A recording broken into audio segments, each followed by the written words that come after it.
Hi guys, kita Hi. akan buat the supportive, angry, sarcastic, flirty challenge. Yup. Boleh? Sekejap eh? Like 2 minutes. Okay. Oh. The words is apa?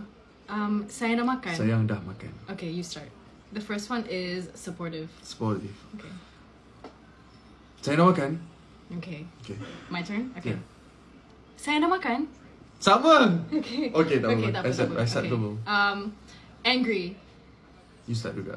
You start. You start pula. Saya nak makan ke belum? Tak boleh tambah Tak boleh belum. Saya pun cakap tak boleh tambah. Okay.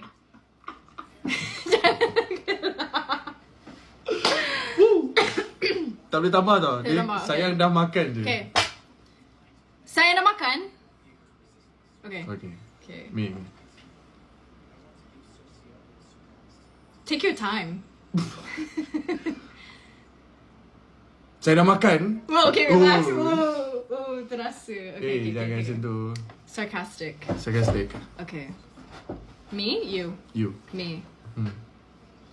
Saya nak makan. You want me to go again? Huh? I don't know. Okay, I pula. Okay, go. Saya dah makan. Sarcastic. That was like tak sarcastic je. disappointed. Tak reti lah sarcastic. Come on. Dia macam tak kena dengan the word. No, untuk it's saya dah macam- makan tu. Being sarcastic macam, Saya nak makan. oh, dia kena tambah something baru boleh dapat sarcastic. See? Okay, you boleh tambah. Boleh tambah? Boleh. Oh, saya nak makan. Okay. Flirty. Flirty. Flirty? Here you Alright, go. let's go. Saya nak makan. Dia yang buat dia cringe. Geli Sebab dia ke? tak action. So macam Flirty, macam mana nak buat tak cringe? Okay.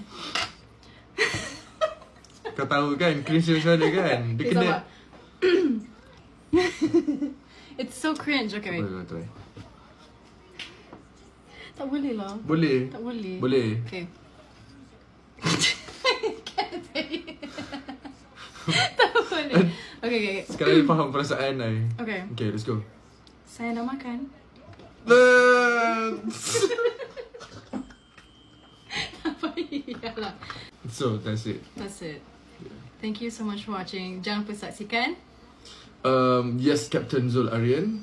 Akan datang 10 Julai ini di TV3 Surat Akasia, pada Isnin hingga Jumaat jam 7 malam. Okay, bye. Bye.